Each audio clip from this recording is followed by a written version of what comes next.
Assalamualaikum warahmatullahi wabarakatuh. Alhamdulillah alladzi bi ni'matihi tatimmus salihah.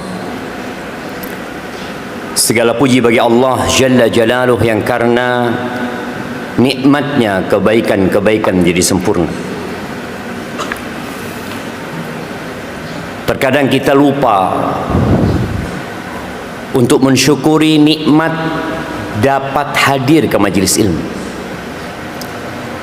Terkadang kita lupa untuk mensyukuri nikmat dapat sholat. Terkadang kita lupa mensyukuri nikmat dapat menghatamkan Al-Quranul Azim. Sebagian kita apabila tertimpa musibah, dia akan berbicara itu adalah takdir ilahi. Nah, ungkapan ini ungkapan yang benar. Tapi yang jadi masalah tatkala dia mendapatkan nikmat, dia lupa bahwa nikmat itu pun karena takdir Allah Azza wa Jalla. Karena ada sebagian manusia yang akhirnya berbincang itu karena usaha, karena perjuangan dia dan pengorbanannya. Lah, makanya ketika berbicara rukun iman, Rasul sallallahu alaihi wasallam mengatakan di rukun iman yang keenam, an tu'mina bil qadari khairihi wa syarrihi. Engkau beriman dengan takdir yang baik dan yang buruk. Maka bersyukur kepada Allah atas segala nikmat yang diberikan. Dan semoga Allah membantu kita, menolong kita untuk selalu menjadi hamba yang bersyukur. Allahumma salli wa sallim ala abdika wa rasulika sayyidina wa maulana Muhammadin wa ala alihi wa ashabihi ajma'in. Amma ba'd. Salawat dan salam semoga tercurahkan untuk baginda Nabi kita Muhammad alaihi salatu wassalam, untuk keluarga beliau, untuk istri-istri beliau, untuk putra-putri beliau, dan untuk seluruh sahabat Nabi. Dan semoga Allah meridhain kita bersama mereka. Amma ba'd, kita berdoa memohon kepada Allah, Allahumma anfa'na bima 'allamtana wa 'allimna ma yanfa'una wa zidna ilman. Ya Allah, jadikan kami dapat mengambil manfaat dari ilmu yang Kau ajarkan kepada kami, dan ajarkan kepada kami yang bermanfaat buat kami, dan tambahkan buat kami ilmu. Hari ini tanggal berapa hari? Tanggal 6? 6 apa 7? 6 Rabiul Akhir 1447 Hijriah. Ibu-ibu meninggalkan rumahnya, menyisihkan waktu untuk mengkaji tentang dirinya. Kita akan mengkaji tentang sebuah qasidah yang berjudul Khairun Nisa, wanita yang terbaik, karya Ali bin Yahya Al-Haddadi hafizahullah ta'ala, yang bait-bait ini telah disyarah oleh Al-Ustadz Al-Fadil Dr. Firanda Andirja, dan para wanita seharusnya terus belajar dan mengkaji tentang dirinya. Apakah dia sudah menjadi yang terbaik? Pekan lalu anak ke Jakarta. Ternyata di Jakarta sedang ada sebuah event pemilihan abang none. Abang none. Kalau di Bondoso apa? Apa? Kacong ceping. Masya Allah. Iya, hal itu dilaksanakan untuk mencari yang terbaik. Kalau kita lihat Ada penyaringan berulang kali, kemudian nanti ada semifinal, kemudian ada 3 terbaik ya. Baru akan ditetapkan siapa yang terbaik. Itu kelas kabupaten, ada kelas kota, ada kelas dunia. Afan, sebelum dunia kelas Indonesia, kelas nasional. Apa namanya? Putri Indonesia. Putri Indonesia itu gambaran wanita yang terbaik dalam pandangan siapa? Ya dalam pandangan juri-juri itu. Yang mereka sudah memiliki standar untuk menetapkan siapa wanita yang terbaik se-Indonesia. Bayangin sekarang. Yang nanti perempuan ini akan mewakili Indonesia untuk ajang internasional di Miss Universe. Jadi utusan Indonesia. Apakah benar itulah perempuan-perempuan terbaik? Apakah memang dari seluruh penduduk Indonesia hanya ada satu yang terbaik? Memang kalau kita bicara dunia, ya presiden cuma satu, nggak mungkin ada banyak presiden. Kalau bicara dunia, maka tadi putri Indonesia cuma satu. Karena bumi ini sempit, berbeda dengan langit. Kalau kita memandang ke langit sana, dia sangat luas dan tidak bertepian. Dan itu akan jadi bagian surga Allah Azza wa Jalla. Semua orang bisa mendapatkan apa yang didapatkan oleh manusia yang terbaik. Kita sebagai budak, ingat, kita bukan manusia merdeka. Apa bukti kita ini nggak merdeka sebenarnya? Kita tidak memiliki diri kita sendiri. Kapan Allah ambil nyawa kita, selesai. Orang tua kita tidak dapat menyelamatkan kita. Dokter-dokter dari seluruh penduduk bumi ini pun tidak mampu untuk menyelamatkan kita. Mereka tahu bahwasanya manusia ini bukan milik dirinya sendiri. Maka bicara siapa sebenarnya khairun nisa, siapakah wanita yang terbaik, ternyata semua bisa menjadi yang terbaik. Tapi yang menjadi pertanyaan, apakah siap ibu-ibu ini, perempuan-perempuan yang hadir dan menyimak kajian ini, apakah engkau siap menjadi yang terbaik atau tidak? Karena ternyata menjadi yang terbaik membutuhkan perjuangan dan pengorbanan. Dan Al-Imam Ibnul Qayyim rahimahullahu ta'ala, beliau pernah menyampaikan sebuah pesan. Apa kata beliau? Ajma'atil uqala min kulli ummah anna an-na'ima la yudraku bin na'im.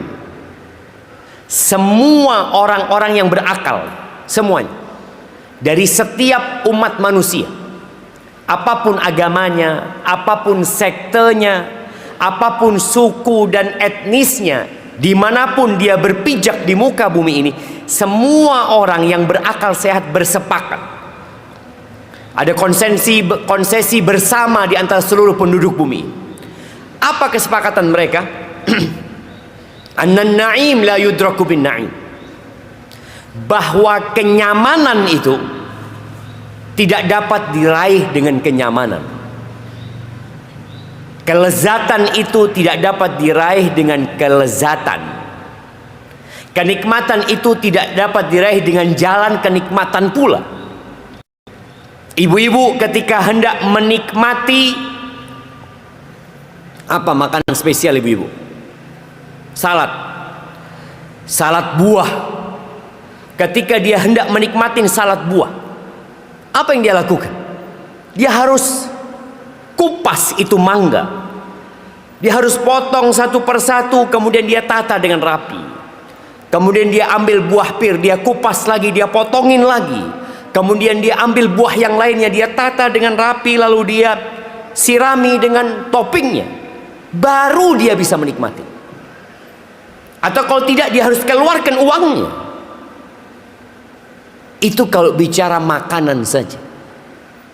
Bagaimana dengan kedudukan yang tinggi?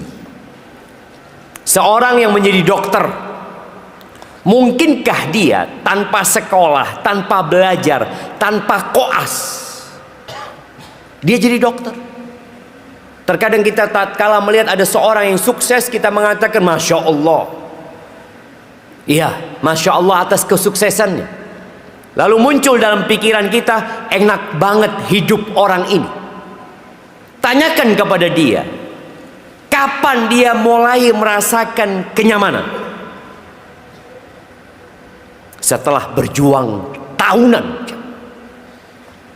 Maka bicara menjadi wanita yang terbaik dibutuhkan perjuangan dan pengorbanan. Dan banyak wanita hanya pandai menyimak dan mendengar. Berapa yang hadir sekarang? Ibu, panitia berapa yang hadir? 6, 100. Mana panitianya? Katanya tadi ada registrasi. Registrasi kan tahu berapa yang hadir. 6. Berapa? 400. Baik, 400 orang ini 450. Oke, 450. 450 orang ini apakah siap untuk berjuang? Yang terkadang perjuangannya harus mengorbankan kesenangan. Boleh jadi hadir hanya untuk menyimak, hadir hanya untuk mendengar sebagai tambahan wawasan dan ilmu pengetahuan. Ya boleh jadi. Maka harapan ana semuanya memperbaiki niatnya, hadir untuk memperbaiki diri. Menuntut ilmu itu adalah sebuah ibadah yang tidak ditandingi oleh ibadah lainnya dari amalan-amalan sunnah. Idza sahhatin niyah, kalau niatnya benar. Baik, sebelum kita memulai membahas bait-bait ini, kita melihat Al-Ustaz Firanda menyebutkan berbagai hadis tentang khairun nisa. Di antara hadis yang disebutkan adalah sabda Nabi alaihi salatu wassalam, khairun nisa al-wadud al-walud, sebaik-baiknya perempuan adalah yang pecinta, yang penuh dengan cinta dan kasih sayang. Jadi ada perempuan yang sama suaminya biasa-biasa saja, tapi ada wanita yang berusaha untuk menumbuhkan cinta kepada suami. Dengan cara apa? Mungkin dia melihat suamiku tidak sempurna, Ustaz. Suamiku memiliki banyak kekurangan. Tapi ada wanita yang pandai menutupi kekurangan. Kemudian dia fokus dengan kebaikan-kebaikan suaminya, sehingga tumbuh itu cinta. Dia melihat kepada perjuangan suaminya untuk hidup bersama dia, berkorban demi anak-anaknya dengan segala kekurangan dirinya, maka tumbuh cinta. Nggak ada yang sempurna, nggak ada yang sempurna. Nailah bint Al-Furaifisah, ya. Nailah ini istrinya Utsman bin Affan radhiyallahu taala anha. Naam, Nailah bintul Farafisah Al-Farafisah. Utsman sudah tua. Utsman itu sudah botak. Nailah ini masih muda belia. Entah umurnya belasan atau di atas 20 tahun. Utsman sudah di atas 60 tahun. Menikah dengan Nailah. Ketika Nailah datang dari Irak, diantarkan setelah dinikahkan dengan Utsman bin Affan. Ketika datang, yang dilakukan Utsman bin Affan adalah membuka kepalanya. Dia ingin menunjukkan, aku sudah tua, aku sudah botak, tapi insya Allah di balik itu ada kebaikan yang kau sukai. Apa yang dilakukan oleh Nailah ketika tahu suaminya udah tua dan sudah botak? Dia mengatakan, amma ma dzakarta min sal'ika, adapun yang kau sebutkan tentang kebotakanmu itu, fa inni min niswatin ahabbu azwajihinna ilaihinna as-sadatus sula. Kata Nailah, maka ketahuilah bahwa aku termasuk wanita yang paling mencintai suami yang mulia dengan kepala yang botak. Bayangin jemaah, ibu-ibu suka dengan suami yang botak? Nggak suka kan? Tapi bagaimana Nailah menyebutkan itu kepada Utsman untuk menumbuhkan cinta tadi. Jadi kadangkala wanita itu perlu berusaha mencintai.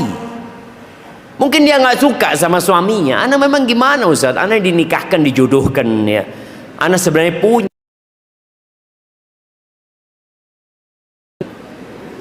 Umpamanya seperti itu. Ya mau gimana lagi? Disinilah bagaimana wanita yang penuh dengan cinta.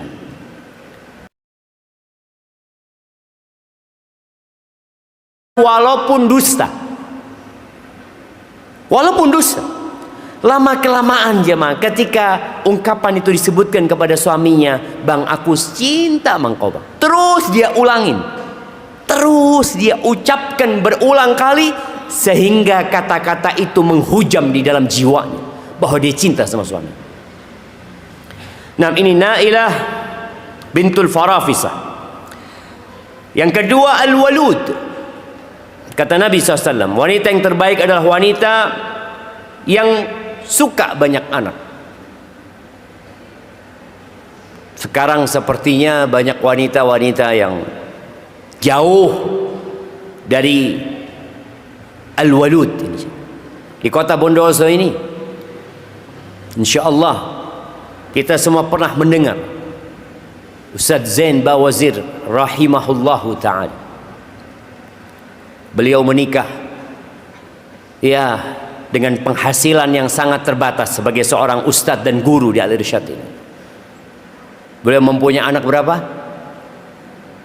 28 dari satu istri. Dari satu istri. Dengan suami yang penghasilannya pas-pasan. Dan banyak wanita saat ini padahal suaminya mampu, cukup, tatkala suaminya mengatakan, "Dek, bagaimana kalau kita nambah anak?" Apa kata dia? Capek, lelah. Ya, mohon dipikirkan ya. Untuk menjadi yang terbaik ternyata membutuhkan pengorbanan, butuh capek, butuh letih. Sifat yang ketiga adalah al-muwatiyatu, yang mampu menyesuaikan diri, mencocokkan dirinya sama suaminya. Jadi suaminya mau ini iya, suaminya mau ini iya. Soalnya kadang-kadang perempuan ini enggak. Untuk menjadi menyesuaikan dirinya itu butuh keributan dulu sama suaminya. Contoh, mau datang ke resepsi, atau mau datang ke rumah orang tuanya, atau mau datang ke rumah temannya, dia izin, bang aku mau berangkat. Kata suaminya, janganlah, di rumah aja. Apa yang lakukan perempuan ini? Apakah dia mengatakan langsung iya? Enggak, dia rayu suaminya. Ayolah bang, ini itu, terus dirayu suaminya. Terakhir suaminya ngomong, iya sudah. Ketika ngomong iya, sang istri bertanya, bang, engkau ridho bang? Kok kayaknya nggak ridho gitu? Loh, dari awal nggak ridho suaminya. Dia terakhir masih tanya, engkau ridho? Ada perempuan-perempuan yang tidak pandai menyesuaikan dirinya. Dia terus maksa aja. Memang berat buat perempuan tadi. Untuk menjadi yang terbaik dibutuhkan perjuangan. Menyelisihi kesenangannya. Mungkin dia kepingin majlis sama sahib-sahibnya. Suaminya mengatakan tidak, ya dia katakan tidak sudah. Dan ini berat. Yang keempat, al-muwasiyatu. Perempuan yang terbaik adalah yang suka menghibur suaminya.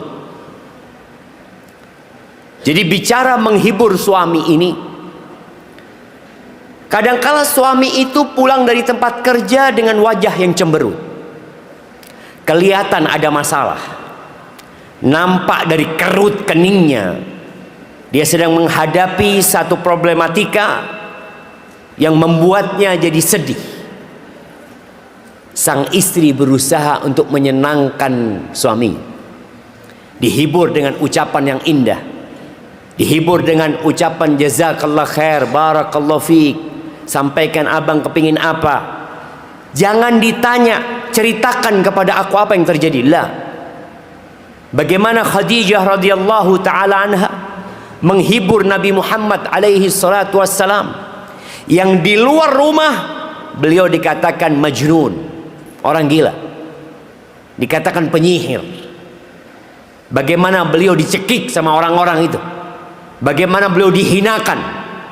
Tatkala beliau sampai ke dalam rumahnya, beliau mendapatkan ketenangan dan kedamaian dari siapa? Khadijah radhiyallahu taala anha. Wallah jamaah, Khadijah itu sudah tua. Kalau kita mau lihat 4 sifat ini ada di Khadijah. Pecinta, na'am. Subur, banyak anaknya, padahal dia sudah tua. Dia sudah berumur di atas 40 tahun, punya anak 6 jamaah. Setelah 40 tahun. Nggak ada ucapan saya sudah tua, saya sudah capek, lelah, ini itu, nggak ada. Walud. Kemudian tadi yang ketiga, bagaimana dia berusaha untuk menyesuaikan dengan suaminya. Suaminya mau bertahanut di Gua Hira. Apakah dihalangi sama Khadijah? Apakah Khadijah mengatakan nggak usah lah, Hasan di rumah? Enggak, disiapkan semuanya.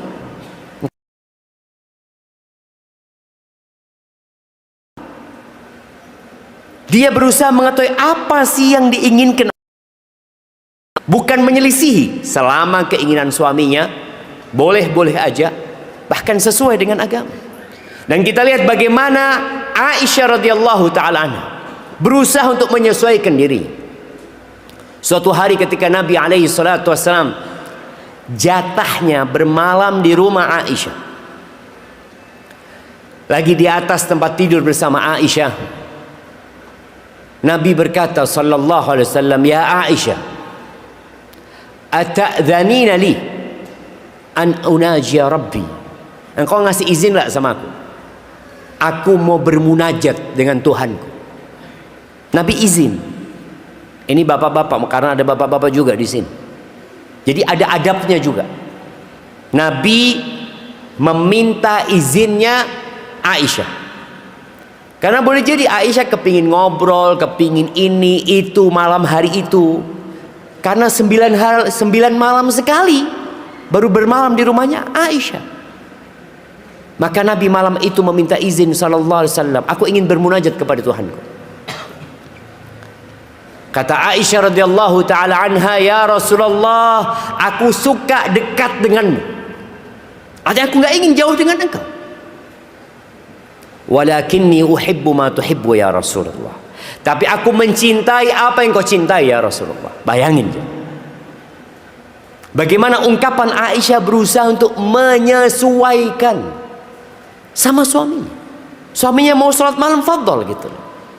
Kadang-kala suami mengatakan aku mau puasa sunnah. Kata istrinya, aduh bang, nggak usah lah bang. Bah, beremaja nah ini. Suaminya kepingin puasa sunnah, katanya enggak. Kenapa? Karena dia harus menyiapkan sahur, sedangkan dia capek. Enggak, seharusnya dia berusaha menyesuaikan diri. Kemudian al-muwasiyatu, berusaha untuk menghibur. Ketika Nabi SAW turun dari Gua Hira, dalam kondisi beliau gemetar jamaah, penuh dengan kecemasan. Beliau mengatakan alaihi salatu wassalam, zammiluni, zammiluni, selimuti aku, selimuti aku. Apa yang dilakukan khairun nisa? Khairun nisa'iha Khadijah, kata Nabi SAW. Yang terbaik dari seluruhnya adalah Khadijah radhiyallahu anha. Khadijah menyambut suaminya, tidak bertanya sama suami sama sekali. Minta diselimuti, diselimuti. Apa yang diinginkan diberikan, ditenangkan. Setelah itu ditunggu Nabi yang berbicara. Di sini tatkala Rasul sallallahu alaihi wasallam menyampaikan tentang apa yang terjadi di Gua Hira itu, maka akhirnya Khadijah radhiyallahu taala anha mengatakan kepada Nabi, karena Nabi mengatakan laqad khasyitu ala nafsi, aku khawatir terjadi sesuatu atas diriku. Boleh jadi yang datang itu jin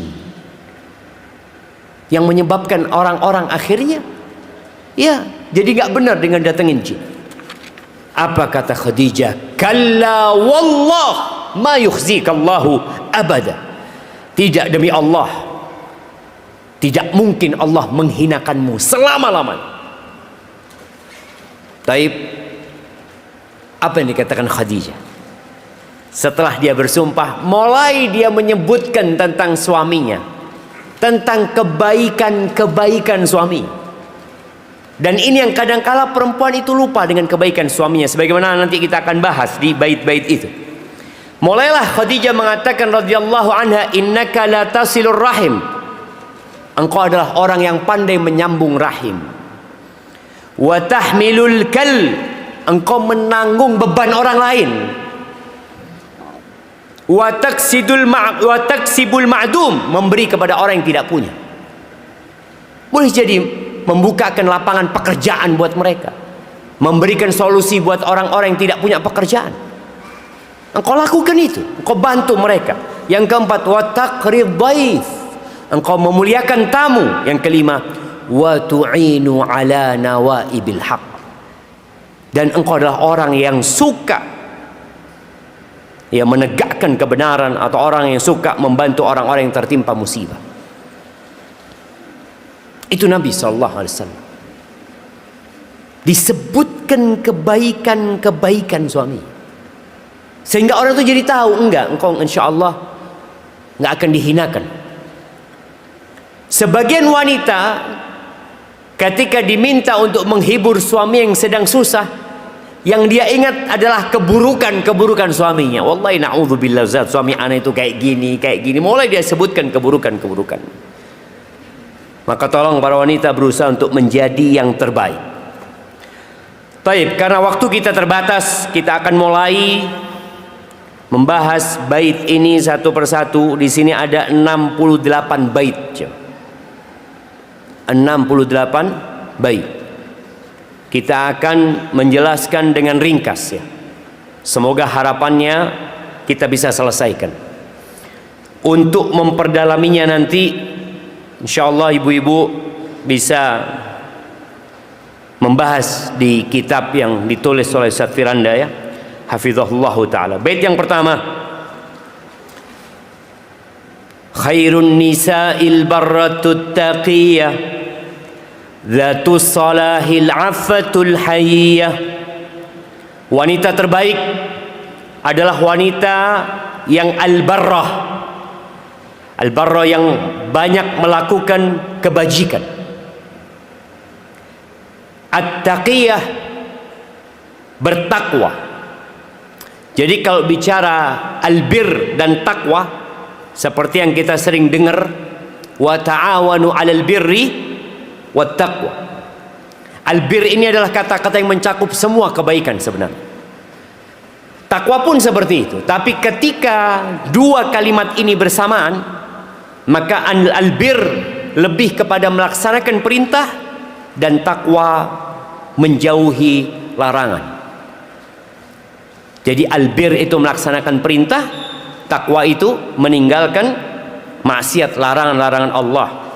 Jadi wanita yang terbaik adalah yang melakukan kebaikan. Apa sih kebaikan?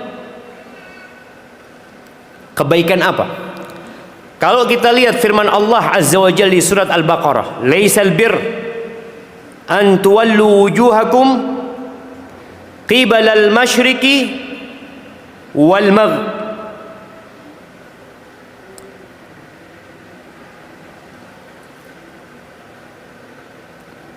Naam. Di surat Al-Baqarah ayat 177, Allah Azza wa Jalla mengatakan, "Laisal bir an tuwallu wujuhakum qibala al-masyriqi wal maghrib walakinnal birra." Jadi kalau bicara bir, menjadi perempuan yang banyak kebaikannya, yang banyak kebajikannya, sifat pertamanya adalah man amana billahi wal yaumil akhir. Beriman kepada Allah dan hari akhir. Ini penting sekali, karena beriman kepada Allah dan hari akhir ini menjadi motivator kuat orang beramal. Semua yang akan kita bahas nanti berkaitan dengan sifat wanita terbaik ini, kalau nggak ada motornya nggak jalan. Motornya adalah iman kepada Allah dan hari akhir. Hari akhir itu adalah sebuah harapan. Bahwa tadi kalau bicara perempuan yang banyak anaknya, apa bedanya engkau dengan temanmu, atau engkau dengan adikmu, engkau dengan kakakmu? Engkau punya anak 2, kakakmu punya anak 7, kakakmu punya anak 8, engkau cuma 2. Apakah sama perjuanganmu melahirkan 2 anak dengan yang berjuang melahirkan 8 anak? Dia hamil 8 kali, dia melahirkan 8 kali, dia menyusui 8 kali. Mungkin dalam pandangan manusia yang tidak beriman kepada hari akhir, ngapain sih capek-capekin kau?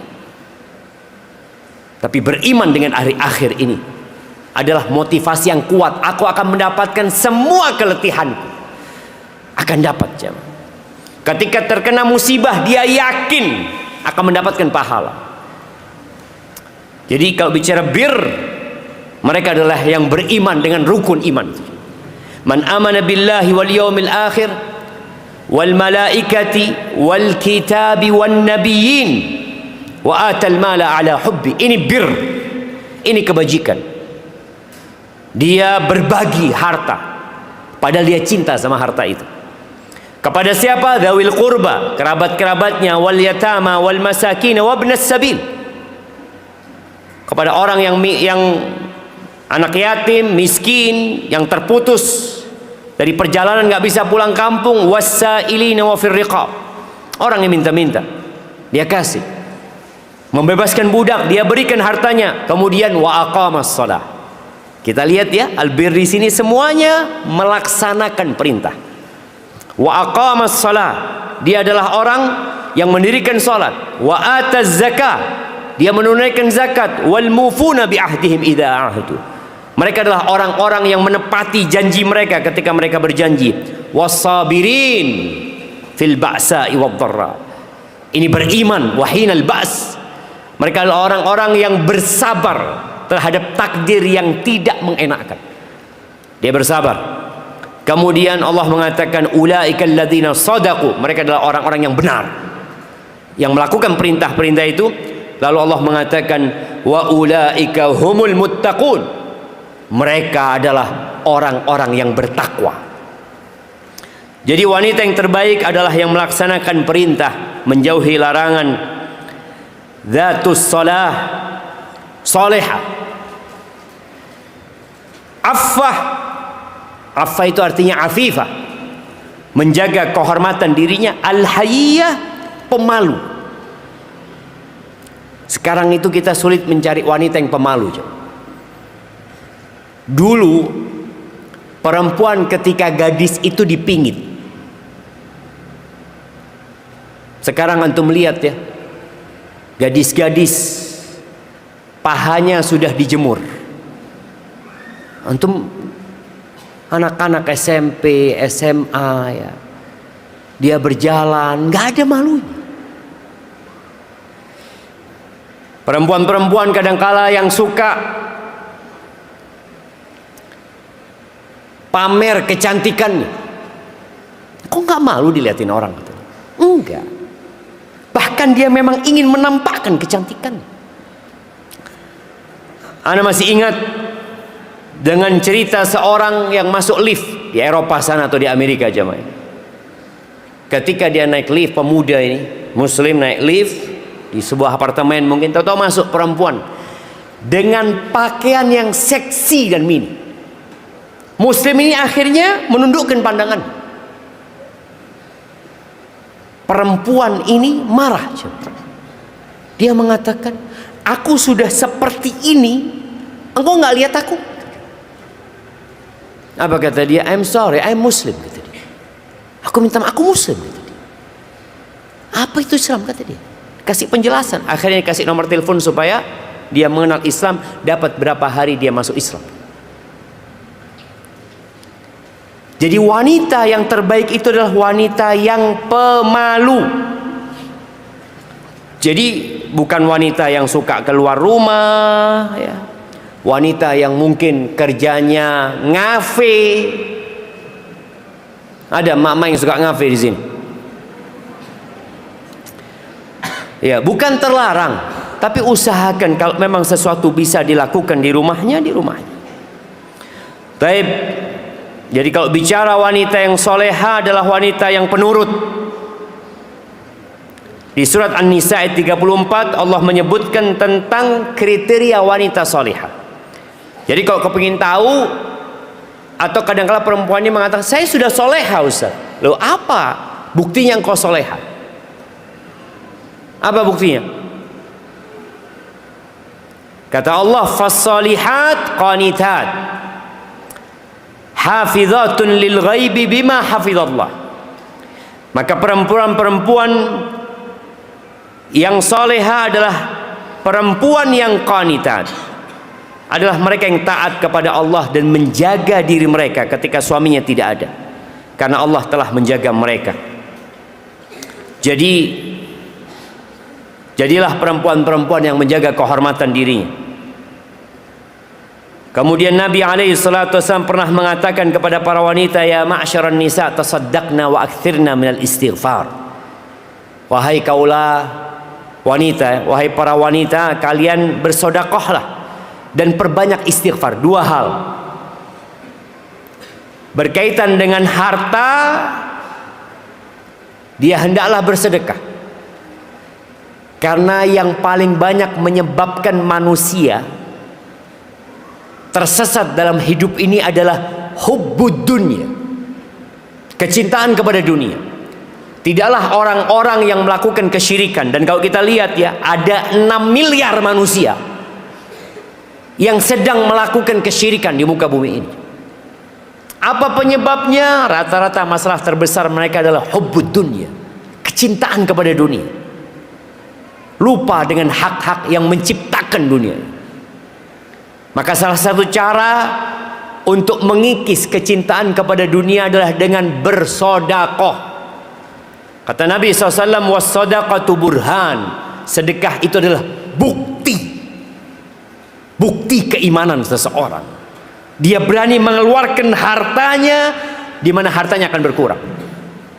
Maka disuruh sedekah. Yang kedua, memperbanyak istighfar. Hendaklah para wanita setiap malam mau tidur itu dia bermuhasabah. Dia tanya, hari ini berapa kali aku beristighfar?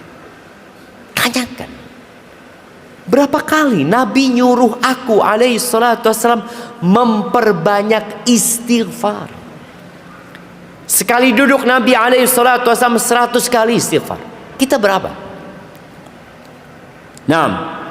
Fa inni ra'aitu kunna aktsara ahli nar.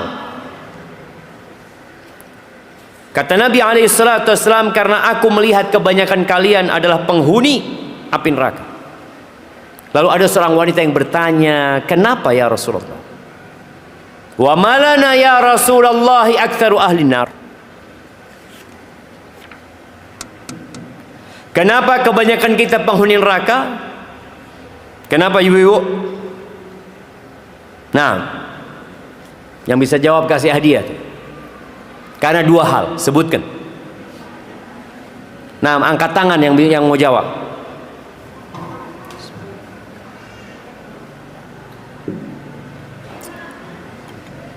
Karena tidak mensyukuri pemberian suami, kebaikan suami.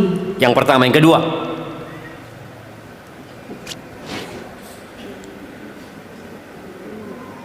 Nah, dua. Baik, kasih hadiah separuh. Separuhnya lagi.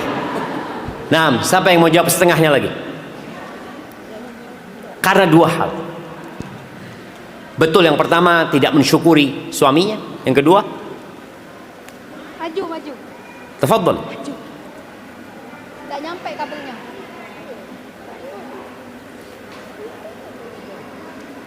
Sering melaknat dan mengingkari kebaikan suami. Ayo, ahsanti. Iya, hadiahnya bagi dua, sama yang ini sama yang tadi. Dapat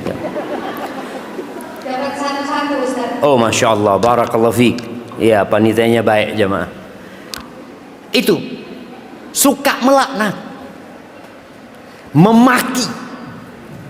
Ada sifat itu di wanita. Yang soleha nggak kayak gitu. Siapa yang tidak dilaknat sama dia? Tetangganya dilaknat, dimaki, anaknya dimaki, mertuanya dimaki, suaminya dimaki. Maka tolong perhatikan dua hal ini yang menjadi penyebab wanita banyak masuk neraka, dan obatnya memperbanyak istighfar dan bersedekah. Kemudian sifat pemalu tadi, hendaklah ya orang-orang memperhatikan apakah dia sudah mempunyai sifat pemalu itu atau belum.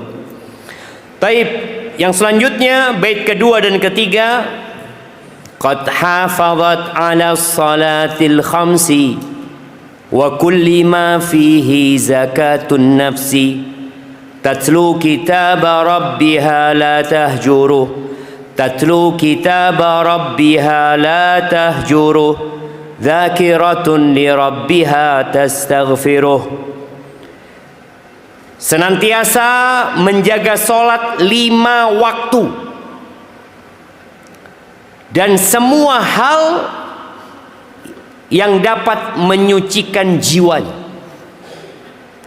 Dia senantiasa membaca Al-Quran dan tidak mengabaikannya. Dialah wanita yang mengingat Rabbnya dan memohon ampunannya. Kita lihat di sini, jadi wanita yang terbaik itu menjaga sholat waktu. Tadi kita udah bahas masalah albir ya.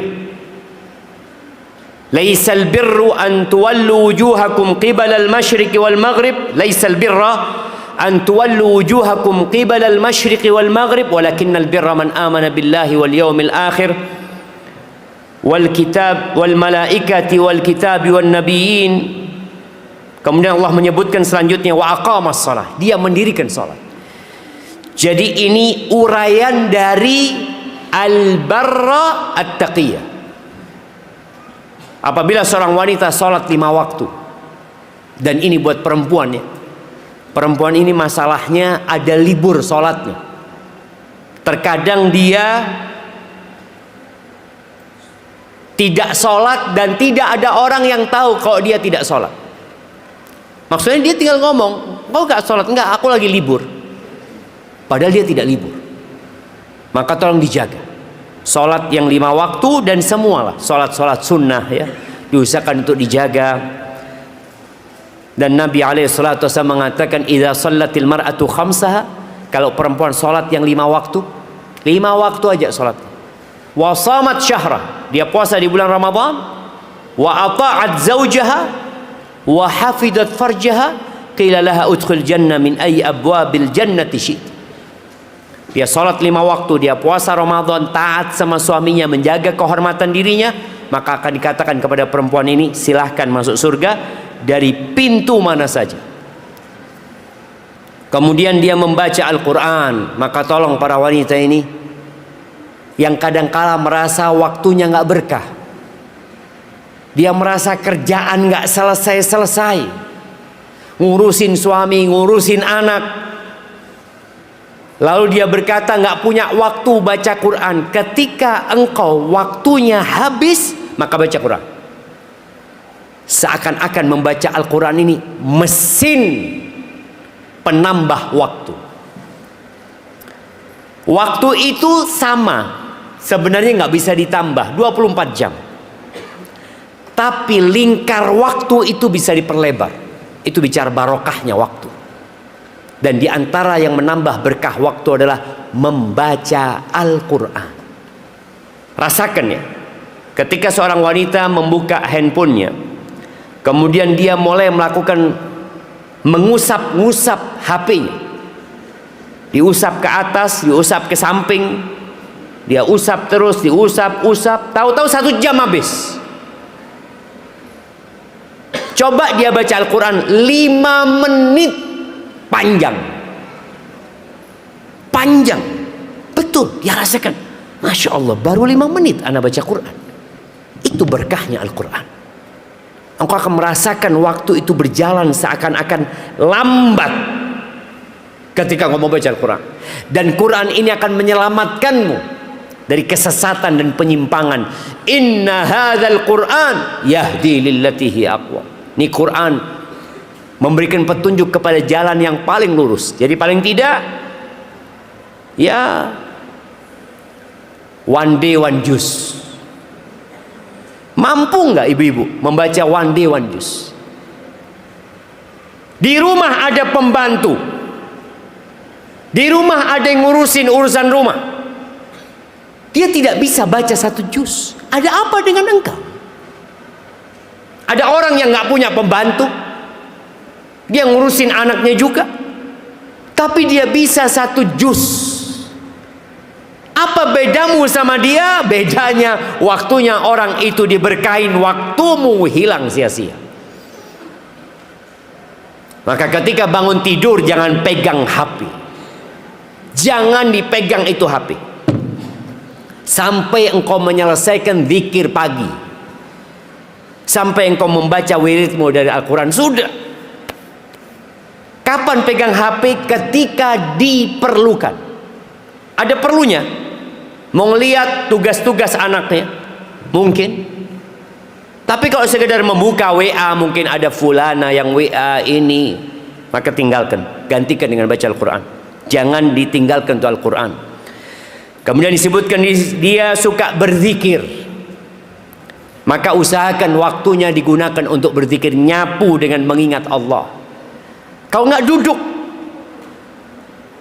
boleh berzikir itu dengan menggunakan alat hitung.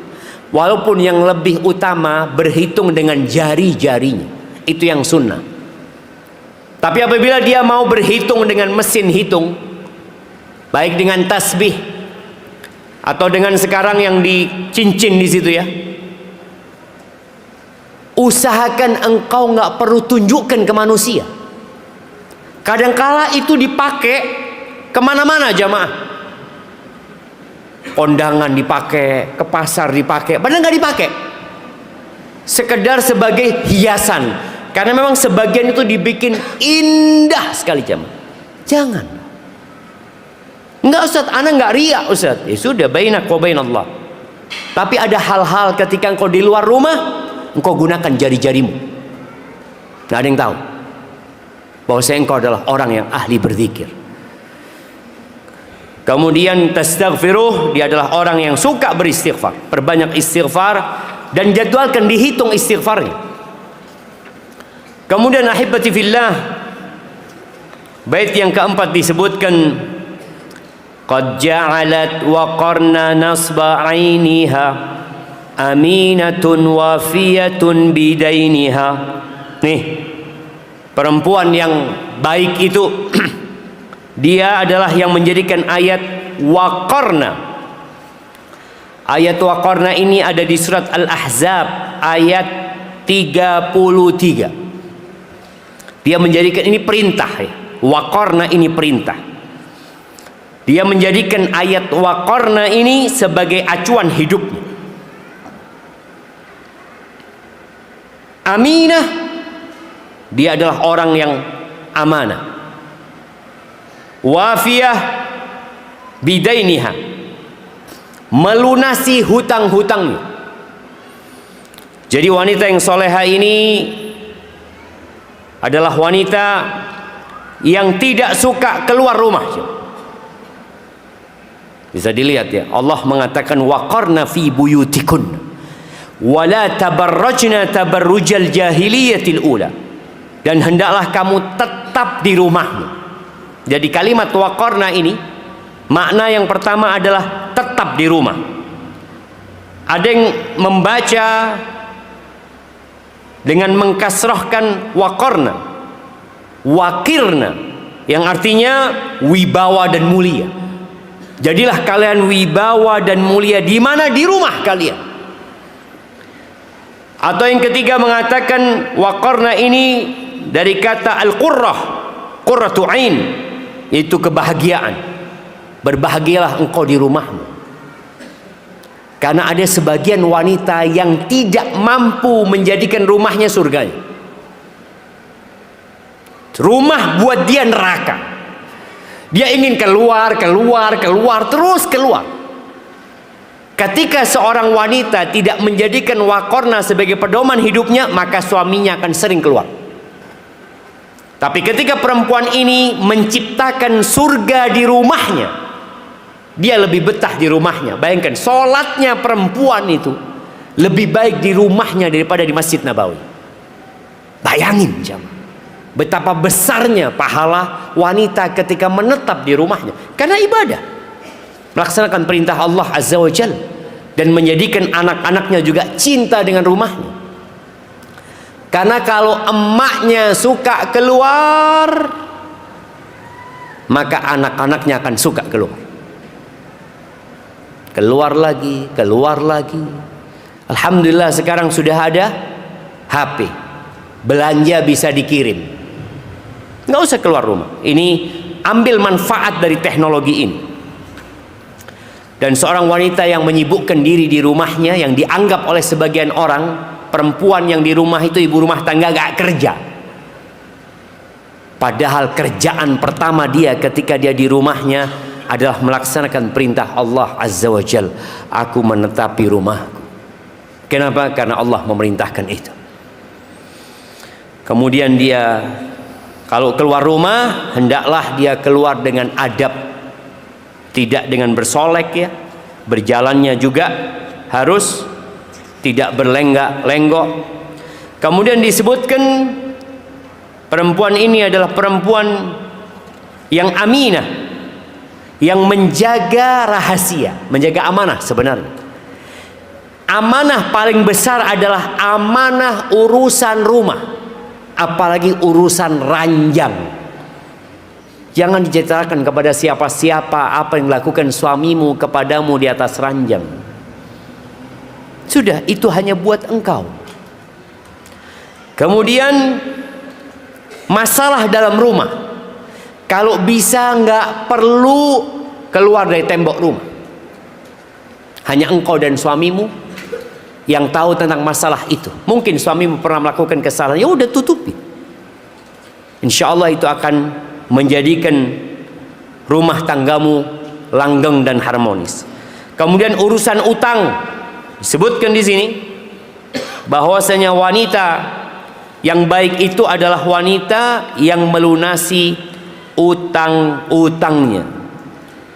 Jadi tolong yang punya utang, baik itu utang sama Allah atau utang kepada orang, dilunasi. Jangan pura-pura lupa. Dan Nabi SAW mengatakan ahsanukum qada'an. Orang yang terbaik di antara kalian adalah yang paling baik kalau melunasi hutang. Yang kelima, tajtanibul asfara duna mahram li'annahu fi syar'ina muharram. Jadi perempuan yang baik adalah yang tidak safar tanpa mahram. Usahakan tidak melakukan perjalanan kecuali ada mahram yang mendampinginya kalau itu safar. Kalau nggak safar boleh tanpa mahram. Kemudian yang keenam, ma safahat li ajnabin minha wala ikhtalat bi ajnabiyyin anha. Nih, perempuan itu menjaga kehormatan diri dengan cara apa? Dia tidak berjabatan tangan dengan yang tidak halal buat diri, atau dia tidak berjabatan tangan kecuali dengan mahramnya yang dia diharamkan untuk menikahinya, ini baru halal untuk berjabatan tangan. Allah sebutkan di surat An-Nisa di ayat 23. Lihat tuh, siapa saja yang mahram yang kau boleh, yang kau halal berjabatan tangan dengannya. Dan dia tidak berduaan dengan yang bukan mahramnya lagi. Tidaklah seorang wanita berduaan dengan laki-laki, melainkan yang ketiganya adalah syaitan. Melainkan yang ketiganya adalah syaitan, kecuali laki-laki itu adalah suaminya. Dan ingat, Rasul sallallahu alaihi wasallam tidak berjabatan tangan dengan lelaki. Tidak berjabatan tangan dengan wanita yang bukan mahram. Tapi bagaimana Ustaz? Ana sudah menjaga tidak berjabatan tangan dengan yang bukan mahram, tapi suami ana enak aja berjabatan tangan dengan perempuan-perempuan. Ya, suamimu akan dihisap dan engkau juga akan dihisap. Maka jaga kehormatan dirimu dengan tidak berjabatan tangan kecuali dengan mahram. Perempuan-perempuan yang bekerja ya, jangan sampai tangan tanpa ada orang lain. Baik, kemudian yang ketujuh, hajatin lam takhda fi qawliha wa sautaha lam tarfa. Hajatnya, maka suaranya tidak dilembutkan, juga tidak dikeraskan. Jadi kalau ngomong jangan seperti merayu, apalagi kalau sudah belanja ya. Kadangkala perempuan-perempuan itu sama tukang sayur ngomongnya sambil bergurau, sambil dimanja-manjain supaya dikasih harga murah. Jangan. Yang tegas kalau ngomong. Dia tidak teriak-teriak dan dia juga tidak melembutkan suaranya. Sebagaimana firman Allah di surat Al-Ahzab ayat 32, "Fala takhda'na bil qaul fayatma'a alladhi fi qalbihi marad wa qulna qawlan ma'rufa." Maka janganlah kamu tunduk mendayu-dayu dalam berbicara sehingga bangkit nafsu orang yang ada penyakit dalam hatinya, dan ucapkanlah perkataan yang baik. Kalau telepon biasa saja, apalagi sama orang laki tadi, biasa yang tegas. Kadang-kala ada kurir yang telepon, yang tegas ngomong. Dulu mungkin sampai sekarang ya, Ana pernah lihat di koran itu ada rubrik khusus untuk telepon, hotline ya. Ada gambarnya perempuan-perempuan yang seksi di sana ya.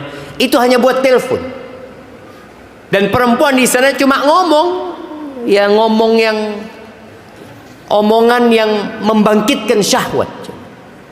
Maka tolong kalau berbicara yang tegas, tidak mendayu-dayu.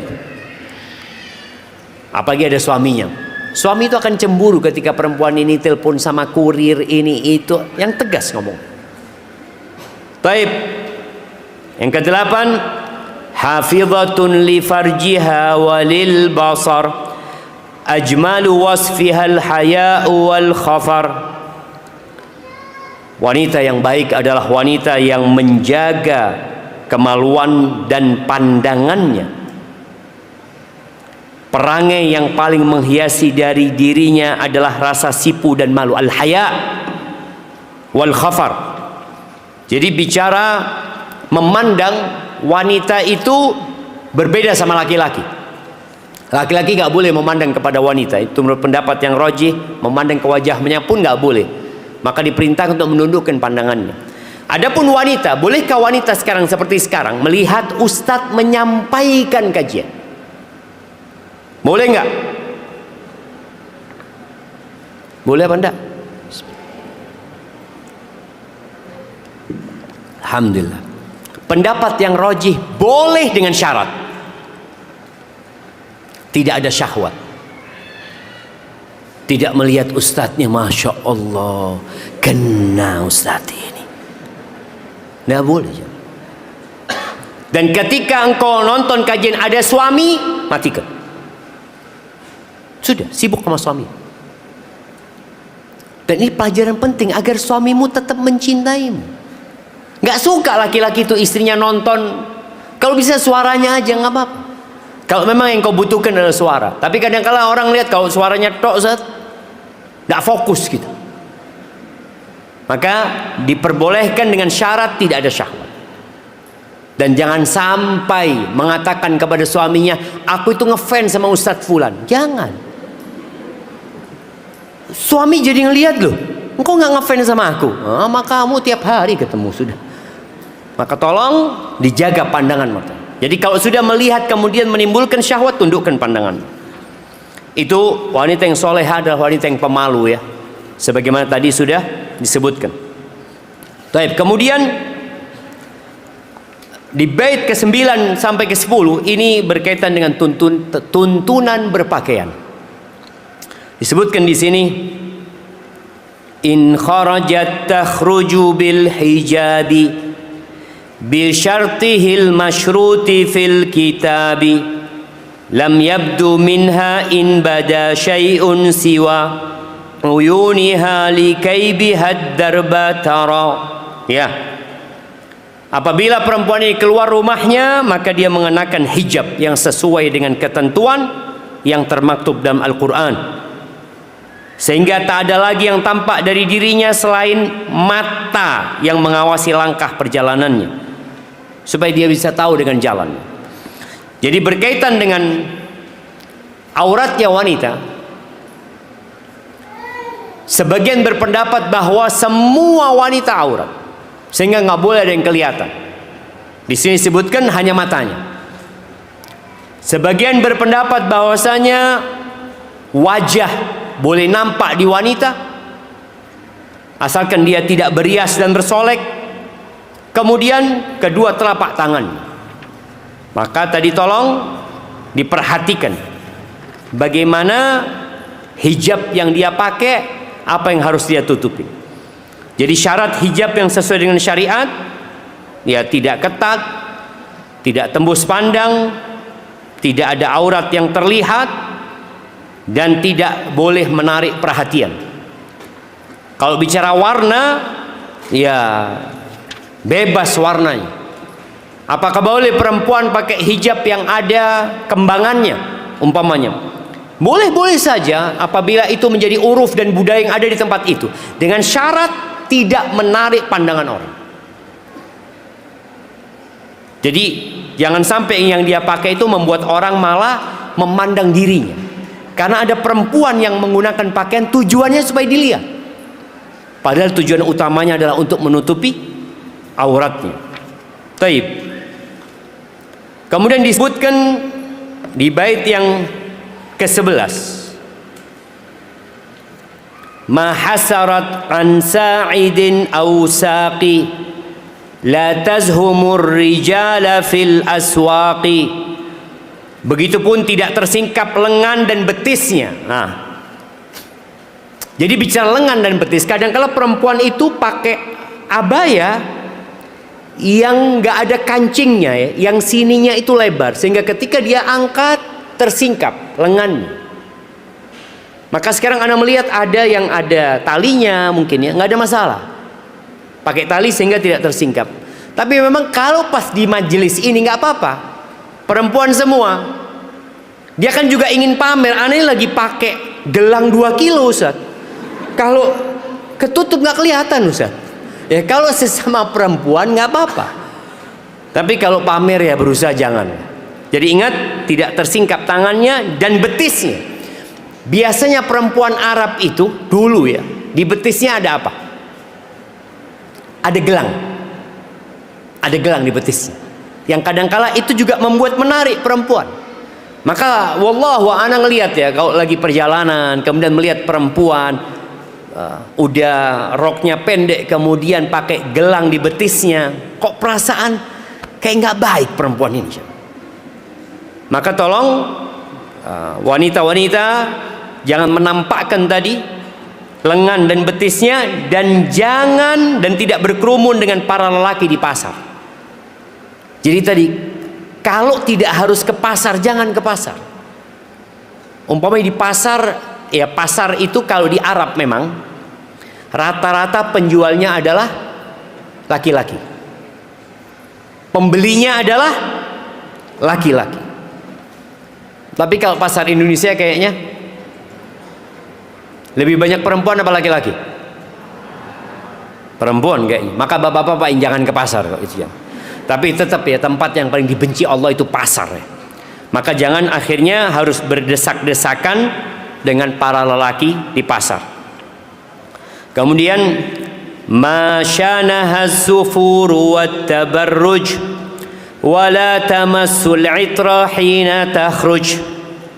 Wanita yang solehah, dia tidak menodai dirinya dengan menampakkan wajahnya dan bertabarruj. Tadi ya, wajahnya dihiasi dengan merah, hijau, kuning ya. Kadang-kala kalau tasnya biru, alisnya juga biru. Kita lihat perempuan-perempuan seperti itu. Sampai kayak ya tidak tahu lah kayak apa jemaah. Kemudian tadi dia tidak bersolek untuk memancing para lelaki ya ketika dia keluar rumah, dan dia tidak memakai wewangian ketika keluar. Jadi perempuan itu wewangiannya itu ada warnanya, nggak ada aromanya. Jadi ketika dia keluar orang nggak akan mencium. Tapi ketika dia berdekatan dengan perempuan lain, mungkin sedang cipika-cipiki, akan tercium wanginya. Tapi kalau salipan enggak. Soalnya perempuan yang menggunakan parfum kemudian tercium sama laki-laki, kata Nabi SAW, fahiya zaniyah, maka dia adalah pezina. Maka tolong diperhatikan hal itu. Jadi yang suka pakai parfum, silahkan pakai parfum di depan suaminya atau di depan perempuan-perempuan, akhwat-akhwat seperti ini. Tapi kalau ngelewatin laki-laki, hindarin hal tersebut.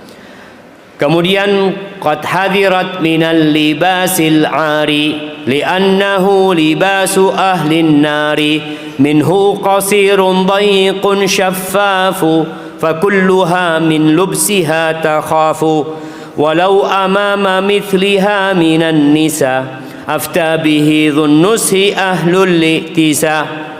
Ya, disebutkan perempuan yang solehah dia takut dari pakaian yang terbuka, sebab itu adalah pakaian penghuni neraka, yakni pakaian yang pendek, sempit dan transparan.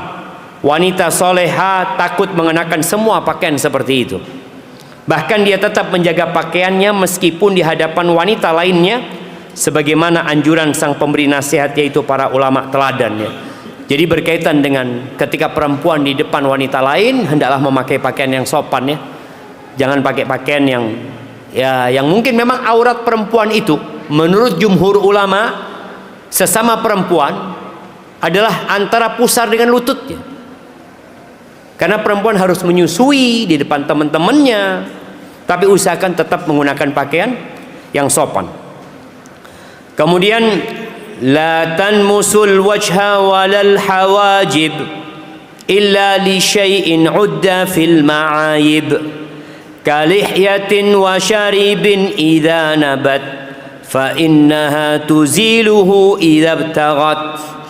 Nih, wanita yang solehah tidak mencabut bulu wajah dan tidak pula alisnya kecuali karena suatu alasan yang dianggap sebagai aib. Seperti kalau ada perempuan yang keluar jenggotnya, ada kumisnya, maka dia silahkan untuk mencabutnya dan membersihkannya kalau dia mau yang seperti itu. Jadi para wanita, jadi ada yang berkata jemaah, pantas perempuan itu nggak ridho dengan suaminya, dia sama Allah aja nggak ridho. Apa buktinya? Allah kasih alis dia cabutin. Dikasih alis sama Allah, enggak, kurang bagus, kurang ini, terimalah engkau. Wallah, yang menjadi ukuran wanita baik itu bukan alisnya yang tebal, yang seperti bulan sabit. Enggak. Betapa banyak wanita-wanita dengan alis seperti itu, tapi dia wanita penghuni neraka. Apa gunanya? Maka tolong para wanita melihat dirinya yang sudah Allah berikan. Hidung yang seperti itu, bibir yang seperti itu, nggak perlu disuntik apa? Ada bibir yang disuntik sampai dia apa? Filler ya? Ada yang di filler atau gimana? Nggak usah. Engkau sudah cantik dengan dirimu sendiri. Dan kelak wanita yang melakukan oplas untuk mempercantik dirinya, suatu hari akan datang hari dia menyesali semua. Karena tidak ada yang lebih baik daripada ciptaan yang Allah sudah ciptakan engkau di ciptaan tersebut ya, di wajah yang tersebut. Anak kadang-kadang kalau ngelihat ada orang-orang tua yang pernah melakukan oplas ya, macam-macam, ketika tua wajahnya mirip semuanya. Nanti kalau ngelihat loh, ini kok mirip dengan ini ya? Jangan. Engkau ridholah dengan apa yang Allah berikan. Allah melaknat orang-orang yang mencabut alisnya. Kemudian qad nazzahat masma'aha 'anil ghina li'annahu yad'u li syarrin wa khana wa yumbitun nifaqa fil qulubi wa mughdibun li'alimil ghuyubi amma ad-dufufu sa'atal afrahi kal'idi aw fi zaffatin nikahi fa innaha tasma'uha bila haraj illa idzal kalamu bil fuhshi imtazaj. Wanita soleha dia adalah wanita yang senantiasa menjaga pendengarannya dari musik, sebab musik itu akan menjerumuskan kepada keburukan dan kekejian. Lebih dari itu, musik juga menumbuhkan penyakit nifak di dalam hati serta mendatangkan amarah Zat yang Maha mengetahui segala perkara yang gaib. Allah murka. Sedangkan suara tabuhan rebana, nah ini, kalau rebana pada waktu-waktu kebahagiaan, pada waktu-waktu kegembiraan ya, seperti Id, akad nikah, maka boleh. Soalnya kadang-kala kita ini waktu Id juga sepi di rumah kita, nggak ada suara-suara yang membuat hati seneng gitu. Boleh ketika Id. Kemudian ketika zuatannya, resepsi, perempuan pakai duf ya, mungkin ada yang muzafin di antara perempuan-perempuan tersebut, diperbolehkan. Tapi nggak di syuting ya, kemudian dilihat orang laki, enggak. Ya cukup di antara perempuan itu. Nggak apa-apa, asalkan tadi nyanyiannya tidak berisi sesuatu yang dilarang. Ya, disebutkan di sini, maka tidak mengapa mendengarkannya kecuali nyanyian yang bercampur dengan lirik-lirik yang keji, yang mesum, itu baru terlarang. Kemudian bagaimana perhatian kepada keluarga dan orang tuanya? Wa in tasal an haliha fi ahliha tajid qalilan nadiran min mithliha bibirriha li ahliha mubadirah bikulli syai'in hiya fihi qadirah bibishriha binafsiha bimaliha hasballadhi yakunu min ahwaliha biabawaiha barratun muti'ah la ta'riful uquqa wal qati'ah. Dan bila mana dirimu bertanya tentang perangai wanita ini di antara keluarganya, sekarang bagaimana perempuan soleha di tengah-tengah keluarganya? Berapa banyak perempuan yang baik ketika datang kajian, baik ketika bertemu dengan kawan-kawan, tapi ternyata wanita yang baik adalah yang baik di keluarganya. Dia ketika di tengah-tengah keluarganya, niscaya engkau akan mengerti betapa wanita sepertinya sangat sulit dijumpai.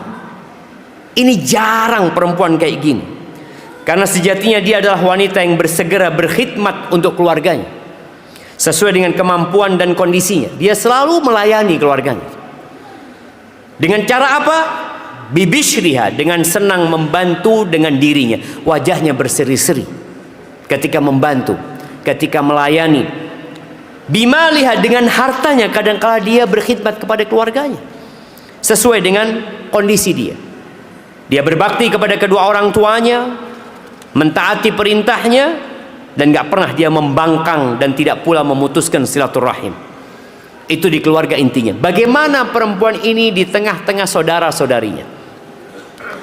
Disebutkan qad waqqarat ikhwataha al-kibara wa rahimat ikhwataha as-sighara sawa'un al-inathu wadh-dhukuru minha jami'u ahliha masruru.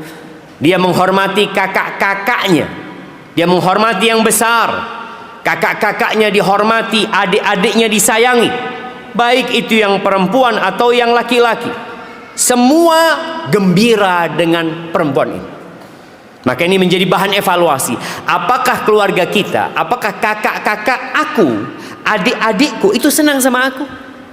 Mereka ridha sama aku?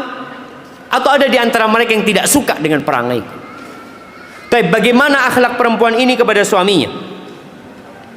Maka disebutkan di sini, ma'a zawjiha fi ahsanil wusufi isyratuha fi ghayatil ma'rufi. Saat bersama suaminya, dia berhias dengan dandanan yang paling indah dan melayaninya dengan cara yang paling baik. Inilah jamaah ya. Kita lihat sekarang dengan teknologi yang ada, perempuan itu bisa tampil cantik dan memukau. Aisyah nggak bisa seperti sekarang. Apa sih alat untuk berhias di masanya Aisyah radhiyallahu taala anha? Sekarang masya Allah, yang namanya anting, perempuan itu bisa pakai anting tiap hari ganti-ganti. Bisa nggak ibu-ibu? Anting yang kayak gelang mungkin, anting yang dia pakai, beli yang murah aja hanya untuk berhias buat suaminya. Jadi bagaimana dia bersolek buat suaminya? Karena memang wanita yang paling indah adalah yang kalau dipandang menyenangkan hati. Emak-emak ini kapan jadi indah? Kapan ibu-ibu? Kalau keluar rumah. Makanya kalau perempuan itu sudah cantik, suaminya akan bertanya. Apa pertanyaannya? Mau kemana? Mau kemana? Enggak, itu harus dirubah. Bagaimana dia berusaha untuk berhias? Dia panggil tuh salon-salon ke rumahnya. Ada sekarang apa? Moa make up artis itu, Mua dia panggil ke rumahnya. Dan bagi yang punya salon, tulis di situ melayani apa? Melayani menghiasi istri di rumahnya. Jadi bagaimana? Subhanallah, perempuan itu kalau sudah bersolek jamaah, kadangkala suaminya pangling. Pernah ada kejadian di Surabaya dulu, ada teman cerita. Ada nih seorang laki-laki pulang dari tempat kerja, dia jalan kaki ke rumahnya. Tahu-tahu dia lihat ada perempuan naik becak ya.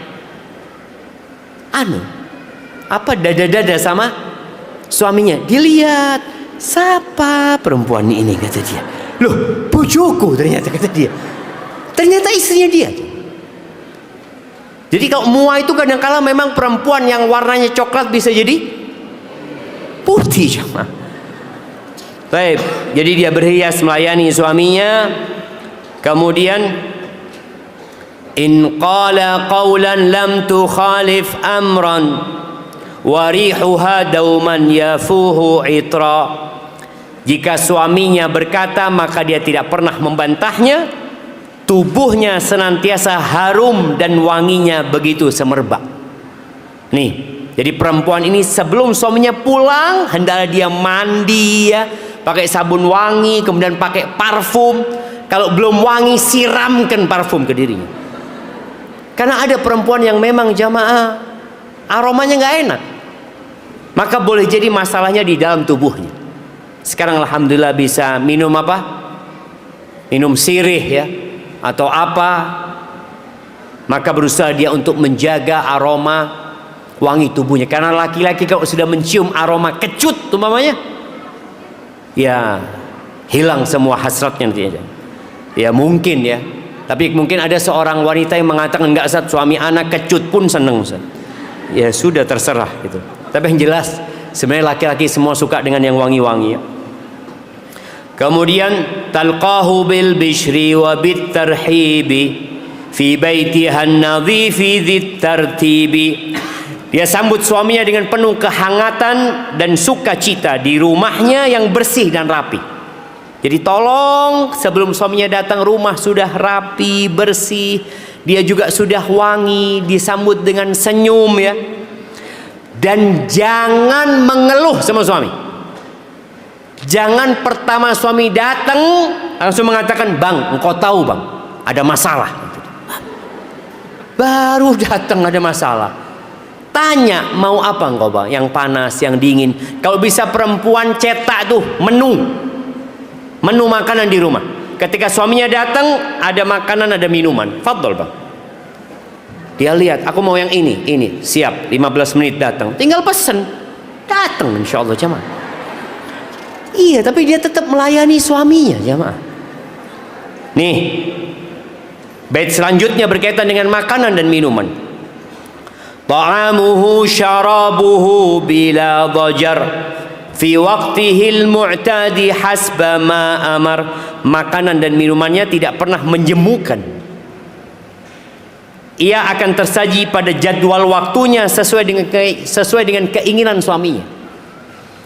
Jadi ada perempuan sudah 10 tahun tetap ribut masalah makan. Karena dia nggak tahu apa sih yang disukai suaminya. Seharusnya dia udah paham kapan suaminya makan, dan ketika makan tolong didampingi.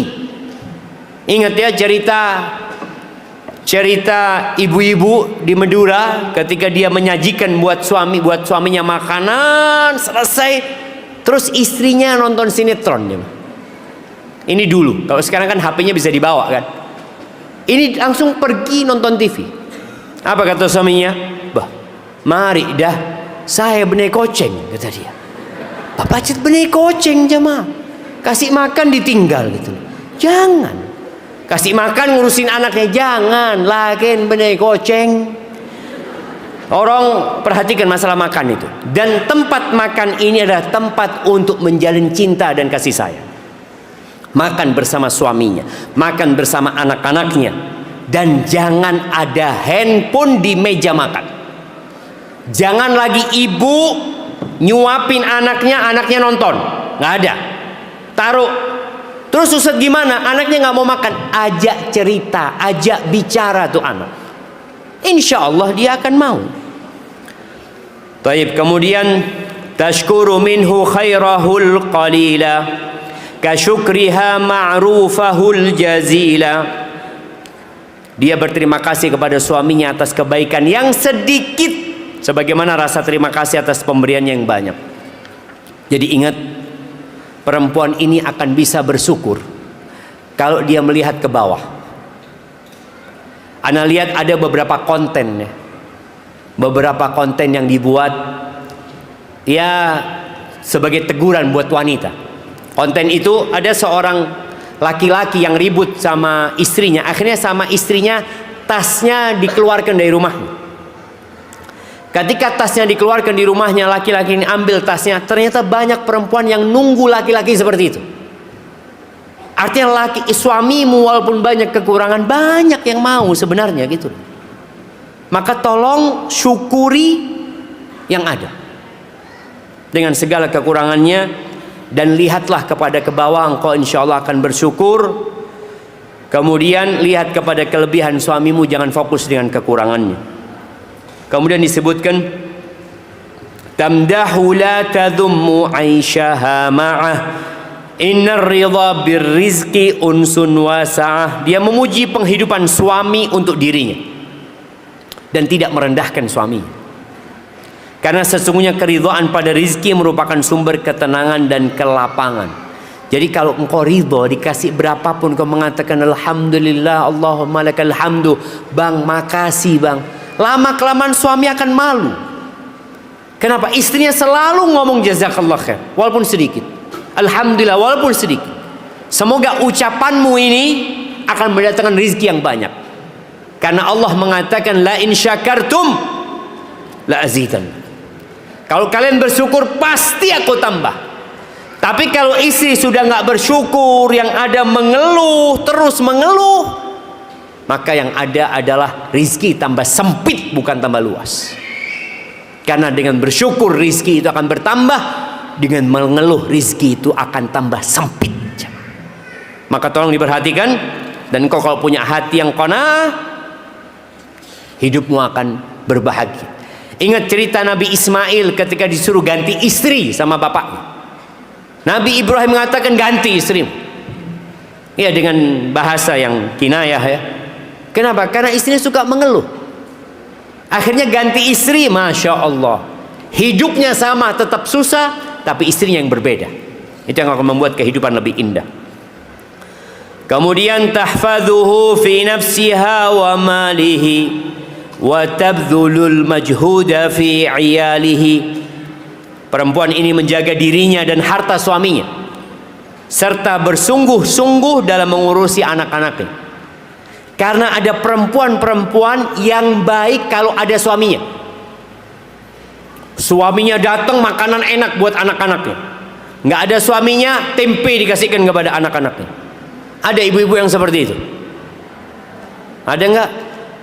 Kalau ada suaminya, Masya Allah, sampai anak itu kapan bapak datang ya? Soalnya kalau nggak ada abah ini yukul tetap kayak gini. Tapi kalau ada abahnya mulai macam-macam makan. Jangan. Engkau dikasih uang belanja, belanjakan buat keluargamu, kasih makan yang enak anak-anak tersebut. Jangan kemudian tadi, ini termasuk menjaga amanah ya. Menjaga amanah di harta itu dengan mengelolanya dengan baik. Dia hidupnya hemat, tidak semuanya beli, yang bisa dibikin di rumah dibikin di rumah.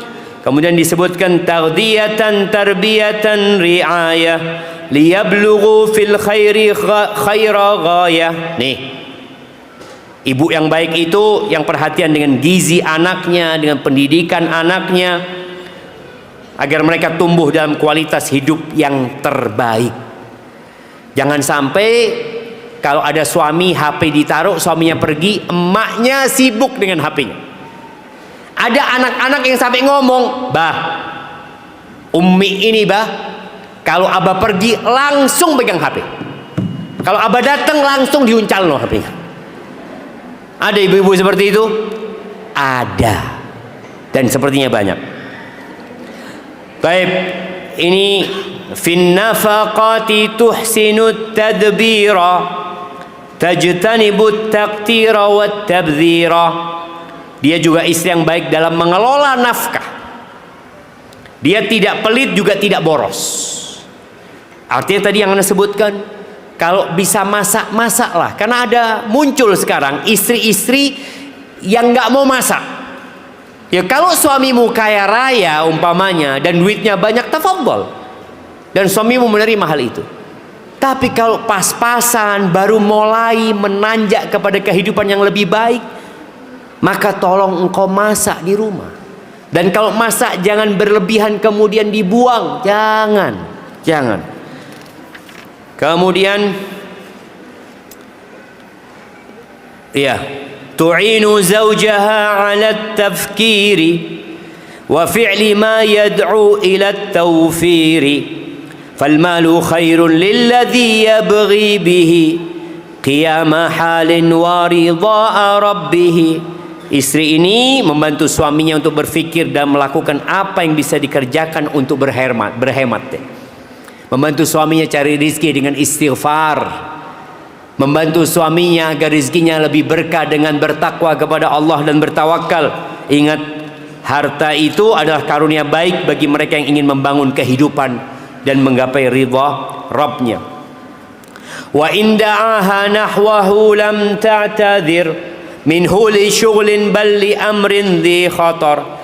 Dan apabila suami memanggilnya untuk berhubungan urusan ranjang nih, dia tidak menolaknya meski sedang mengerjakan kesibukan, kecuali jika membahayakan. Beda lagi. Tapi kalau dia sibuk masak, ngurusin anak, titipkan anaknya ke tetangga. Sahih. Umpamanya, Ustaz, ini anak Ustaz, suami minta jatah dia, titipkan ke tetangga. Bismillah. Afwan ya. Makanya harus baik sama tetangga. Jadi ngomong sama tetangga, kalau suami punya perlu, titipkan anakmu ke sini. Kalau aku punya perlu, anakku ku titipkan ke engkau. Karena memang ada urusan yang harus diselesaikan kadangkala jemaah. Kalau enggak suami akan ya berpikir yang tidak-tidak. Fa innahu in bata sakhitan sakhit man fis samai fahdari uqbal ghalat. Karena apabila suami tidur dalam keadaan marah, marahlah yang di langit, di atas langitnya, maka berhati-hatilah kamu wahai istri dari dampak kesalahanmu. Ingat, malaikat akan melaknat perempuan yang kau diajak menolak. Dan Nabi SAW menyebutkan wa in kanat ala tanur, walaupun perempuan sedang berada di atas tungku, sedang masak, dipanggil sama suaminya tinggal. Sekarang tinggal dimatikan jemaah. Kalau dulu tungku itu kalau dibiarkan akan membuat gosong ya makanannya. Kemudian kalau ada konflik bagaimana dia menyikapi? Wa in takun mushkilatun jasimah tahulluha bin nadratil hakimah in hiya kanat mansha'al ishkali wasirra fi taghayyuril ahwali i'tadharat bi ahsanil maqali wal 'udhru maqbulu ladar rijali. Jika timbul permasalahan yang besar dalam keluarga, maka hendaklah dia selesaikan dengan pandangan yang penuh kebijakan. Biasanya perempuan kalau ada masalah apa yang dilakukan? Pulang. Iya. Dia akan mengatakan ceraikan aku. Kayaknya kita nggak bisa lagi bersama bang. Capek aku bang. Lelah bang. Wes pegatan aku bang. Banyak omongan. Jangan perempuan. Jadi perempuan itu yang meminta cerai tanpa alasan yang syar'i, dia nggak akan mencium bau surga. Maka tolong masalah yang bisa diselesaikan walaupun besar, gunakan akalmu. Minta pertolongan Allah Azza wa Jalla. Kalau ternyata masalahnya dia, minta maaf dia. Dan perempuan ini sulit minta maafnya. Betul ibu? Kalau belum nikah, angan-angan lah insyaallah Ustaz. Anak kalau punya salah, anak akan minta maaf. Padahal kalau sudah nikah berat dia mau minta maaf. Lanjut, wa iyakun sahibuha man akhta wa kashafal mastura wal mughatta malat ila al-afwi li qasri syarri wa talaban minha li khairil ajri. Kalau yang salah suami gimana? Siapa yang minta maaf? Ya seharusnya suaminya. Tapi kalau suami tidak minta maaf, di sini wanita penghuni surga dia yang akan minta maaf. Apa tujuannya? Demi menghindari pertikaian, demi menyelamatkan rumah tangganya, demi menjaga anak-anaknya dan mencari pahala di sisi Allah Azza wa Jalla. Kata Nabi alaihi salatu wassalam, ala ukhbirukum binisaikum min ahli jannah. Kalian mau enggak aku kasih tahu istri-istri kalian penghuni surga? Al-wadudul walud al-aud ala zawjiha. Dia adalah wanita yang pecinta, penuh dengan cinta, wanita yang subur, yang banyak anaknya, wanita yang suka kembali kepada suaminya. Simak hadis ini ya. Ini penjelasan Nabi alaihissalatu wassalam. Beliau mengatakan, idza adat au udhiyat, apabila istri ini yang menyakiti suaminya atau dia yang disakiti sama suaminya, nih perempuan datang ke suami, kemudian dia mengambil tangan suaminya sambil mengatakan, wallahi la adzuqu ghamdan hatta tarda. Aku nggak akan memejamkan mata sampai kau ridho. Dan ternyata sedikit wanita penghuni surga itu, karena sulit melakukan hal ini ya. Wa iyakun fi samtiha fasadu lidiniha aw syarruhu yazdadu walam tajid hallan fa'indal uqala min ahlihim tafsilu ma qad ashkala. Apabila diamnya istri menyebabkan kerusakan dalam agamanya atau menyebabkan keburukan suaminya semakin bertambah. Kadang-kala istri diam sudah, dia nggak mau ribut sama suami, dia diam, tapi akhirnya saling diam atau keributan terus bertambah, maka kadang-kala kita perlu mencari mediator dari lain. Artinya para wanita kalau ada masalah jangan serta-merta diceritakan ke orang tua. Jaga. Insya Allah masalah itu bisa diselesaikan selama belum keluar dari rumah. Tapi kalau masalahnya besar dan tidak mungkin diselesaikan, baru minta pertolongan dari orang lain. Sebagaimana firman Allah di surat An-Nisa ayat 35. Nanti dilihat. Itu berkaitan dengan urusan masalah di rumah tangganya. Jangan cerita sama orang-orang kecuali orang-orang yang amanah dan dapat memberikan solusi. Jangan kemudian buat status ya, yang hanya akan memperkeruh masalah. Kemudian tusahibun nisa'u ahlal fadli wad-dini wal ilmi dhawatil aqli. Nih kalau berteman, bertemanlah dengan wanita yang mulia, yang agamanya baik, yang berilmu dan bijaksana. Tufidu minhum hikmatan tazinuha wa khibratan fi 'aishiha tu'inuha. Nih lihat. Kalau dia berkawan dengan kawan-kawan yang nggak berilmu, yang kerjanya cuma nongkrong, ghibah sana ghibah sini, dia tidak akan mendapatkan pengalaman yang baik, nggak akan tambahan ilmu, dia cuma dapat dosa. Jadi majalisun khalat anil athami wartafa'at an saqitil kalami tanazzahat an ghibatin dhamimah wassa'i bil ifsadi wan namimah. Dia cari perkumpulan yang jauh dari kemaksiatan, dari perkataan yang tidak berguna, tidak ada ghibah di dalamnya, tidak ada kezaliman dan adu domba.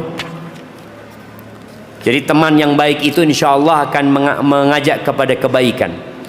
In hadarat haflan wa fihi munkar fa innaha tunkiruhu law taqdiru wa in takun ajizatan fatansarif kay la takuna fi idadil muqtarif.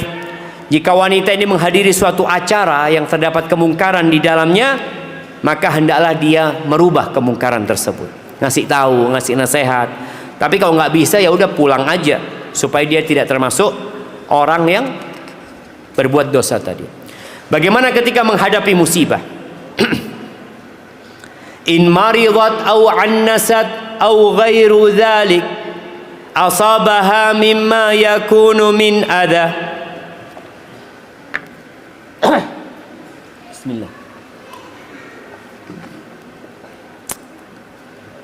Sekiranya wanita ini sakit atau tak kunjung dilamar, dia jadi imma janda yang semakin tua nggak ada yang melamar dia, imma jadi perawan tua, atau apapun musibah yang menimpanya. Apa yang dia lakukan? Istabarat wahtasabat ma qad jara fama yusibul abda khairun law dara. Dia bersabar dan mengharap pahala dari apa yang telah terjadi. Sabar dan berharap pahala. Bukan hanya engkau yang kena musibah, banyak orang-orang di luar sana pun banyak musibah yang menimpa mereka. Maka sabar dan berharap pahala. Kemudian boleh jadi yang menimpa dia lebih baik buat dirinya daripada kalau dia menikah, daripada kalau dia selamat dari musibah tersebut. Bisabri wad du'ai wal ihsani min rabbiha tastajlibul amani qad hasunat bi rabbiha dhununuha law dhahabat min huzniha uyunuha. Dengan kesabaran, doa dan berbuat kebaikan, ia meraih harapan-harapan dari Rabbnya. Dia senantiasa berbaik sangka sama Allah. Kenapa ya suamiku kok kayak gini? Kenapa kok aku nggak nikah sampai sekarang ya Allah? Dia terus berbaik sangka sama Allah, dan meskipun air mata mengalir ya, atau menghilangkan penglihatannya karena duka ya, seperti Nabi Yakub ya, sampai nggak bisa ngelihat ya karena kesedihan beliau, maka insyaallah akan ada pahala yang besar yang Allah berikan ya. Tartaqibum bilaja fajril amal min rabbi hadhil judi wat tafadduli innal qunuta sya'nu ahlil kufri kama ata fi ayatin fil hijri. Dia senantiasa menanti fajar harapan dari Rabbnya. Jadi para jamaah ya, malam itu walaupun panjang pasti akan ada fajar yang menyingsing. Badai itu walaupun datang pasti badai itu akan pergi dan meninggalkan. Maka tolong sabar nunggu badai itu pergi, karena badai pasti berlalu ya. Dan ya, di mana ada badai yang tidak pernah berlalu? Semua badai berlalu. Dan jangan pernah putus asa, karena putus asa itu adalah kebiasaan orang-orang kafir jemaah ya. Kemudian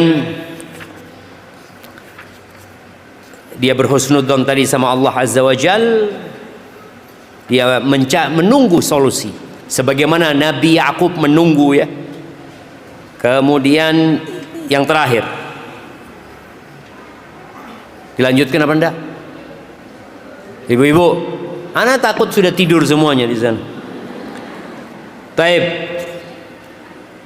Apabila terjerumus dalam dosa, in waqa'at fi fahishin aw lamami ta'ajjalat bi tarkiha fi nadami wastaghfarat li dhanbiha wa tabat wa raja'at li rabbiha wa abat azimatan alla ta'uda yawman lima atat minadh dhunubi dauma.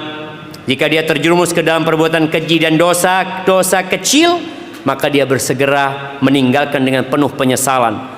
Dia memohon ampun dan bertobat kembali kepada Allah, dan dia bertekad untuk tidak pernah kembali mengerjakan dosa-dosa yang telah dilakukan selamanya. Tapi Anda mau bertanya, sebutkan syarat-syarat tobat. Nah,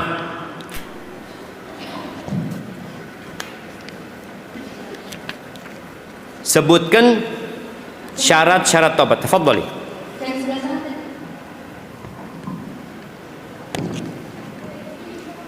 Bentar.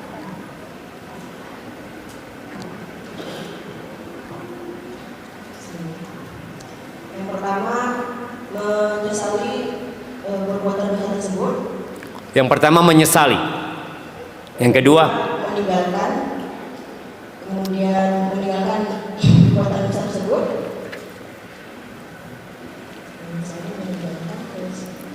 Bertekad untuk tidak mengulanginya lagi. barakallahu fiik. Kemudian apabila dosa tersebut berkaitan dengan manusia, maka kita mencari ridho terhadap manusia tersebut, maksudnya meminta maaf kepada manusia tersebut. Meminta maaf kalau itu harta yang diambil dikembalikan. Siap, barakallahu fiik. Ya, itu adalah syarat-syarat tobat, dan jangan menunda-nunda tobat. Jangan menunda-nunda tobat. Kadang-kadang ada orang yang mau minta maaf nantilah Idul Fitri aja mau minta maaf. Apakah ada jaminan engkau sampai Idul Fitri umurmu? Jadi wa kullama 'adat li dzambin sara'at li taubatin li rabbiha warajat. Bagaimana kalau dia kembali berbuat dosa lagi dan terus dia bertobat? Jangan ditunda. Artinya kadang-kadang ada orang mengatakan, Ustaz, ana berbuat dosa lagi, Ustaz. Asalkan dijamak tobatnya nanti. Jangan. Hari ini berbuat dosa, hari ini bertobat. Kan boleh jadi anak besok terjerumus lagi. Besok kau nggak tahu akan hidup atau tidak. Maka usahakan engkau tidak memejamkan mata kecuali sudah tobat dengan dosa-dosa hari itu ya. Kemudian wastatarat bisiti rabbiha laha. Jadi memohon agar Allah menutupi aibnya, dan dia juga jangan menyebarkan aib-aibnya kepada orang lain, apalagi buat orang yang akan melamar. Nggak perlu dia ceritakan aib-aibnya, sebagaimana difatwakan oleh para ulama berkaitan dengan hal ini ya. Jadi kecuali ada aib yang berkaitan dengan kesehatan dirinya nantinya, yang kalau dia nggak cerita, boleh jadi suaminya nanti akan menceraikan dirinya, ya silahkan disampaikan berkaitan dengan kesehatan dirinya. Tapi kalau bicara dosa-dosa dan kau sudah bertobat, nggak perlu kau cerita. Barakallahu fikum. Kemudian penutup, wa tamma ma aradtu nadbahu huna walhamdulillahi ala nailil muna wa in badat ziyadatun 'alaiha nafi'atun adaftuha ilaiha thumma as-salatu ba'du wassalamu 'ala an-nabiyil mustafa al-khitamu. Beliau mengatakan ya, Al-Haddad ini, sempurnalah apa yang saya susun. Selesai sudah yang beliau susun dalam bait-bait ini. Alhamdulillah, segala puji hanyalah milik Allah atas tercapainya harapan ini. Dan jika ada lagi tambahan nasihat yang bermanfaat, maka ini saya akan tambahkan kembali. Kemudian salawat dan salam semoga senantiasa tercurah kepada Nabi Muhammad sallallahu alaihi wasallam, sang penutup para nabi. Barakallahu fiik. Itu bait-bait khairun nisa yang sudah kita kaji pada kesempatan kali ini. Semoga kita bisa mengamalkannya, bukan hanya mendengarkan dan mengkajinya. Karena ingat, ilmu itu baru bermanfaat kalau diamalkan dengan ikhlas lillahi ta'ala.